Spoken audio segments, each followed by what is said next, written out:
A terrifying spectacle in the Caribbean. A huge hurricane cutting a wide trail of death and destruction, now heading northwestward on an uncertain course. This is the CBS Evening News. Dan Rather reporting. Good evening. There is now, quote, a possibility, perhaps a probability, that some part of the hurricane may affect the southeast United States mainland in about 72 hours. The quote is from the U.S. Weather Bureau's chief hurricane forecaster. No official warnings have been posted yet for the U.S. mainland, and perhaps none will be. Frankly, no one knows where this giant storm is going. Tonight, it appears to be of most immediate danger to the Dominican Republic. This is after it smashed Puerto Rico and the Virgin Islands, both U.S. and British, earlier in the day. Killer winds and rains have killed at least 14 people all over the Caribbean. Puerto Rico's delegate in Congress said tonight that the island has suffered its worst damage in 50 years. He says 50,000 people are homeless in Puerto Rico. Because the hurricane's eye, or center, stayed north of Puerto Rico after the storm hit the Big Island, forecasters are increasingly concerned about the Bahamas and the southeast United States mainland. More about that in a few moments. This hurricane was born 5 days ago, officially declared a hurricane in the Atlantic off South America. It then began a 400-mile voyage of death and destruction. Among the first to be hit was tiny Montserrat, where virtually the entire population of 12,000 now is reported to be homeless and the hospital completely flattened. At least 4 deaths reported there. But Guadeloupe felt the hurricane's full fury. At least 5 people killed there, 80 injured, more than 10,000 said to be homeless. The French resort island looked like a war zone. Even the airport control tower was toppled. Then it was the turn of the U.S. Virgin Islands and the British Virgin Islands. The hurricane hit particularly hard in St. Croix, destroying, it is said, 70% of the houses on St. Croix, leaving their residents without shelter. Then the cyclonic storm slammed into Puerto Rico. The U.S. Commonwealth Island was raked by winds in the 125 to 130 mile an hour range, wreaking havoc in crowded San Juan, overturning cars and causing widespread damage to resort hotels. Unconfirmed reports say at least 6 more people were killed in Puerto Rico. What next for this hurricane? Next in the line of destruction tonight could be the Dominican Republic and Haiti. The National Hurricane Center says there's a good chance the hurricane may then strike the Bahamas. That would be within an estimated 24 hours. After that, and whether Hurricane Hugo threatens the United States coast, it's anybody's guess. But we asked Dr. Robert Sheets, Hurricane Center Director in Coral Gables, Florida, for some guesses. The best guess we have right now is that it will continue to move towards the west, northwest, northwest. Some of our models are taking it right back to the west, possibility of turning this direction, but most models are turning it somewhere inland within the next 3 to 4 days. The hurricane slammed into Puerto Rico with screaming winds that filled the air with deadly flying debris, as we hear from the on-scene report of correspondent Doug Tennell in San Juan. Hurricane Hugo sheared power poles along the roads to San Juan. It cut Puerto Rico's links to the outside world by battering the international airport until it had to be closed down. In upper-class neighborhoods near the beach, it filled the streets with water and with fallen trees. And in the shanty towns, Hugo filled the air with flying corrugated metal that can be lethal in a 110-mile-an-hour wind. The gusts came so quickly to this house that the closets were still filled when half the toy room simply vanished. Along the eastern shore, where the hurricane first struck, winds of up to 120 miles an hour were recorded. Whole towns are still cut off from the administrative capital at San Juan. The weathermen say 2 small islands offshore took direct hits. Civil Defense being able to gather some reports from the island of Culebra that says that 80% of the homes have been destroyed. That was before Hugo took an unexpected change in course. When the eye of Hurricane Hugo turned north, it looked like good news for the south coast of Puerto Rico, but bad news for the capital, San Juan. The forecast, winds like this could continue for 12 to 14 hours in the island's most densely populated area. The sea surged into bays and lagoons around the city. In tall apartment blocks favored for their sea view, the greatest danger was flying glass. Luxury hotels along the sea that had prepared for strong winds from the east were hit by devastating ones from the north and west instead. There had been plenty of warning. But no matter how well prepared people here were a day ago, Hurricane Hugo still came as a surprise. Doug Tennell, CBS News, San Juan. Before lashing Puerto Rico and pointing out again, there's a late report that perhaps as many as 50,000 people are homeless now in Puerto Rico. The hurricane had laid waste to much of the French resort island of Guadeloupe. Correspondent Juan Vasquez is there. This is some of the devastation that a hurricane that roars across the Atlantic Ocean can do to a tiny island that stands in the path of its 125-mile-per-hour fury. It can take trees that required years, even decades, to grow this high, snap them in seconds, and scatter them across the landscape. There are so many broken trees on Guadeloupe that its people are in shock. My heart is broken for the Guadeloupe. It can destroy homes in a flash, homes that simply could not withstand the savage wind, homes without a roof. There are so many destroyed houses in tiny Guadeloupe that estimates of the number of homeless run into the tens of thousands. And it can destroy a business as easily as a child can destroy a toy. The owner of this car dealership says he lost $500,000. All the economy of Guadeloupe is on the ground. Destroyed. Destroyed totally. The hurricane sank at least 20 yachts and fishing boats in the principal marina and damaged others. There are more capsized boats elsewhere on the island. Guadeloupe belongs to France, and the government in Paris was so concerned over reports of the devastation that it sent hundreds of firemen and military rescue specialists to the island. The beaches are what bring the tourists to islands like Guadeloupe. By this afternoon, the people at Club Med were trying to put the ordeal of the storm behind them, but they will never forget it. A rumbling sound, it was like feeling a jet in your chest. There were no immediate reports of injured tourists, but nearby in the little village of St. Anne, Hurricane Hugo caused some of the most extensive damage on the island. The people of Guadeloupe like to call this the Emerald Island because of its lush greenery, but Hurricane Hugo has left so much devastation in its wake, it could take years for the island to fully recover its picture postcard beauty. Juan Vasquez, CBS News, Guadeloupe. Still to come on tonight's CBS Evening News, Frank Courier on a teenager who took his classmates hostage with a shotgun and 2 pistols. And Aaron Hayes on the East Coast's crowded coastline and how it's again hostage to a hurricane.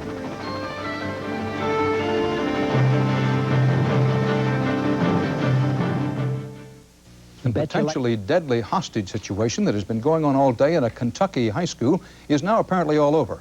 Frank Courier is on the scene. A heavily armed teenage boy has just released the last 2 hostages unharmed out of the 11 classmates held at gunpoint today at this rural Kentucky high school.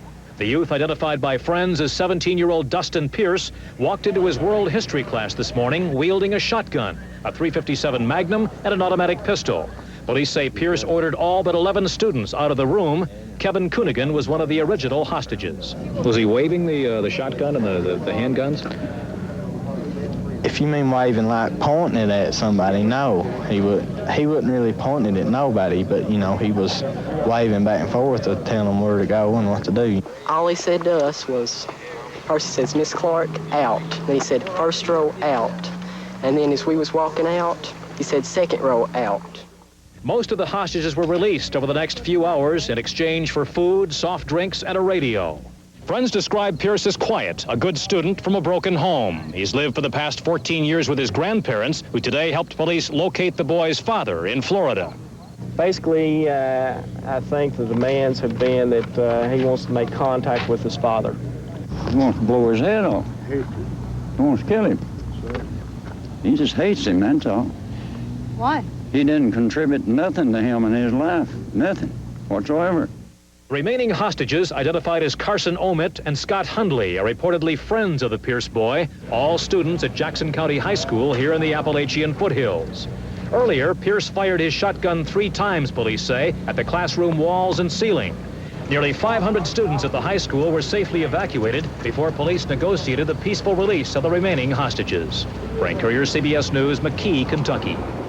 And tonight, the young gunman himself surrendered, ending that day-long episode.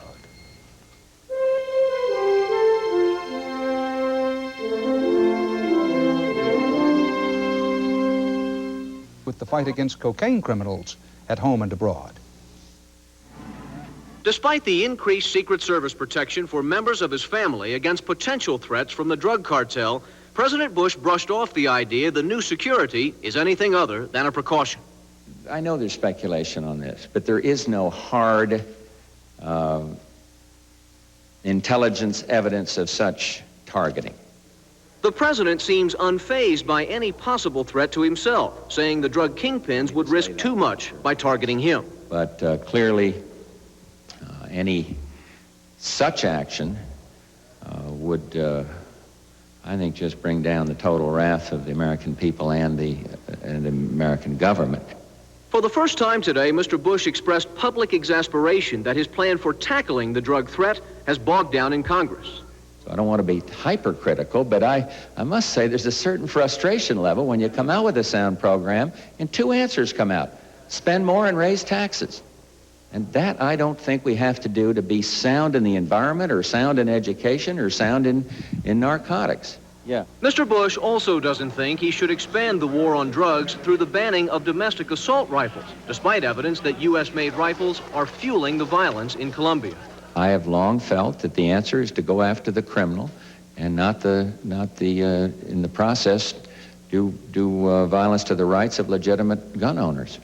While Mr. Bush says he will not compromise over guns, today he signaled that he will compromise over increased funds for the drug war. In other words, even as he slammed the Democrats for wanting to spend more money, he agreed they might have a point. Wyatt Andrews, CBS News, Helena, Montana. Apparently on orders from President Bush, Defense Secretary Richard Cheney today ordered his top commanders to step up the U.S. military's role in fighting the international drug thugs.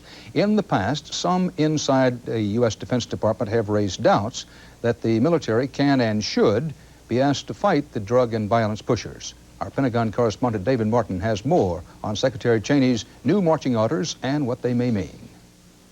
Today in Colombia, a tearful ceremony marked last month's assassination of a leading presidential candidate, an act of violence that triggered the so-called total war between the drug cartel and the government. Last night, that war brought more bombings and a homemade rocket attack on the U.S. Embassy. No casualties to Americans so far, but the war is just beginning. Defense Secretary Cheney today ordered his field commanders to draw up plans for what he promised would be a significantly greater effort against drugs than the Pentagon has been willing to make in the past. At the source, Green Berets will train local forces in Latin America, something they've been doing all along, but never in these numbers. You're talking about a few hundred people that at any given time are involved down there in these kinds of activities. But there's no ceiling, there's no cap. For now, American soldiers won't go on actual operations. But Cheney refuses to rule out a direct U.S. combat role if Latin American governments request it.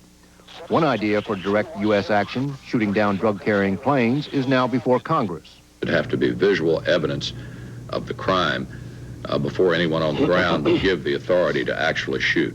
Cheney rejects that idea, but does promise to beef up what so far has been a mostly unsuccessful effort to interdict drugs en route to the U.S., using everything from the high-tech warning system of the Air Defense Command to ships and airplanes in the Caribbean, to patrols along the Mexican border.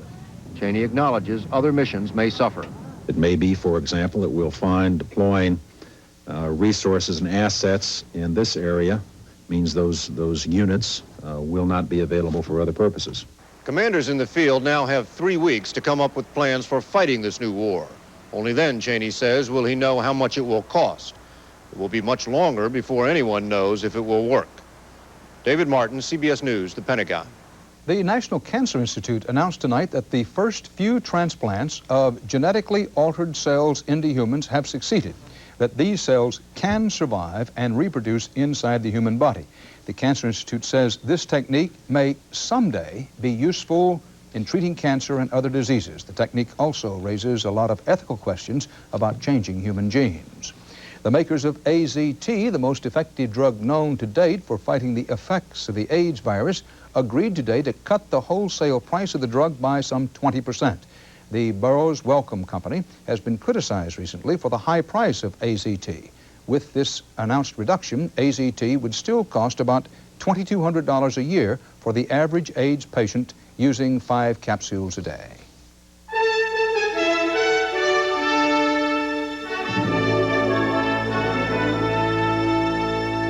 latest and potentially the biggest ethnic uprising has come in the Ukraine. Thousands of Ukrainians rallied over the weekend to press their demands. Our Moscow correspondent Barry Peterson was there.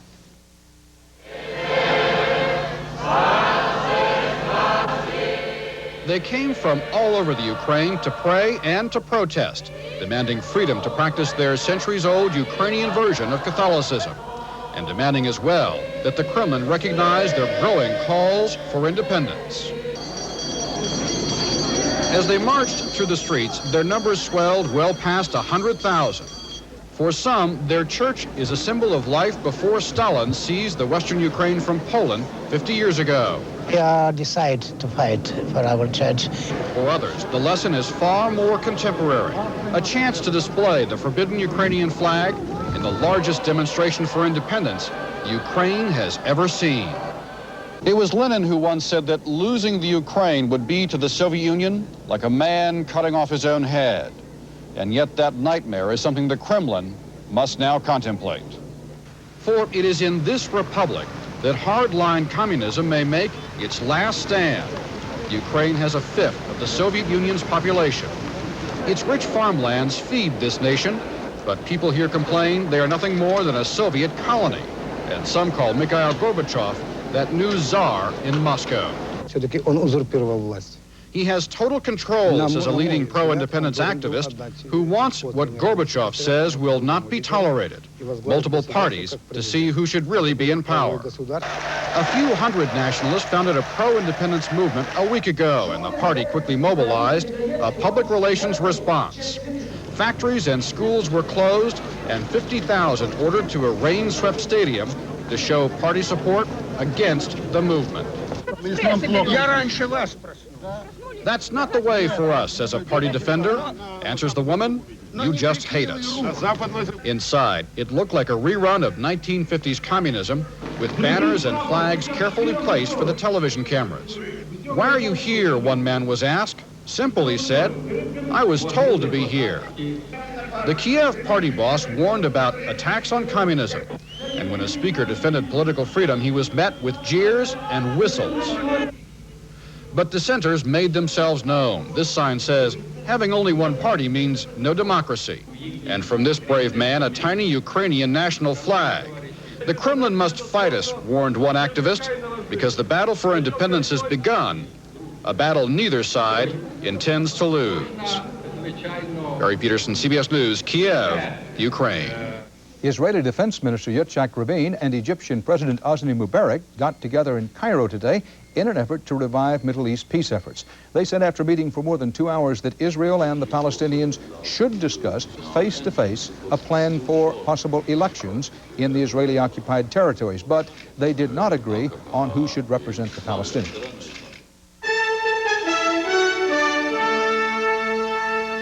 After leaving a reported 50,000 homeless and at least 6 people dead in Puerto Rico, the Caribbean's most powerful storm in a decade tonight is threatening the Dominican Republic.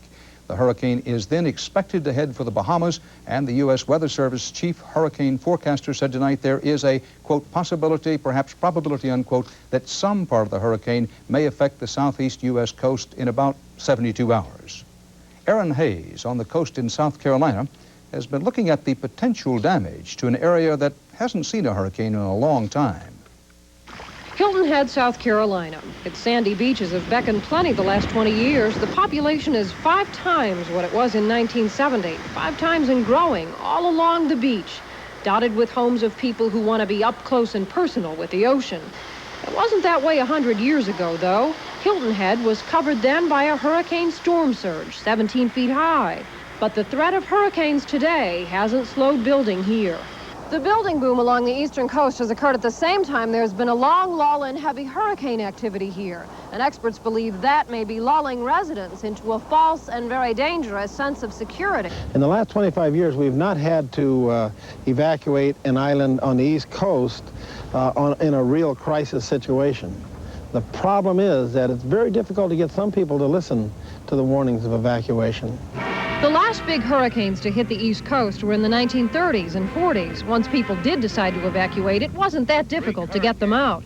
But hurricane experts worry today, with new developments springing up along the coast, There has been insufficient planning for a major hurricane. It could take a day to get everyone out. The folks at the end of the line, the folks that waited till they were absolutely told you must evacuate, and stretching out for miles ahead of them is a line of cars, and somewhere up in that line there's a flat tire or an empty gas tank. It's the kind of disaster that might happen this week or might not happen for years, but when a major hurricane does hit here, it will be devastating. And with each year that passes and each new neighborhood that springs up on the beach, the potential for disaster multiplies. We need a warning. We need a warning, so we'll start doing some safer development practices than we're doing now. A warning the experts hope comes in time. Erin Hayes, CBS News, Hilton Head, South Carolina.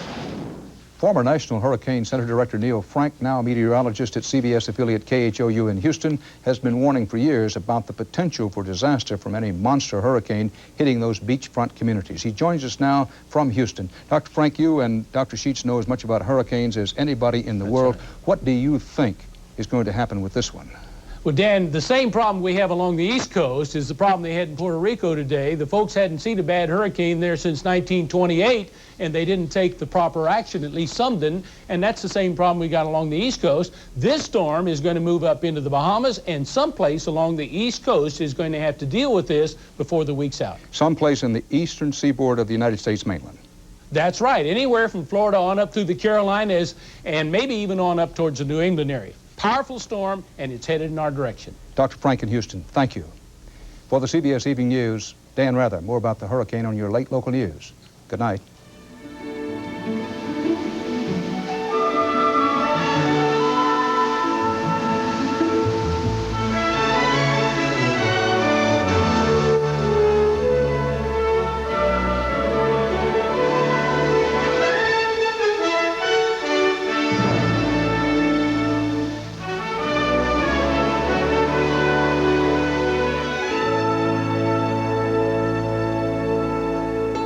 I'm Harry Smith. Tomorrow, the latest on Hurricane Hugo. Also, singer Al Green and Richard Chamberlain tomorrow on CBS This Morning.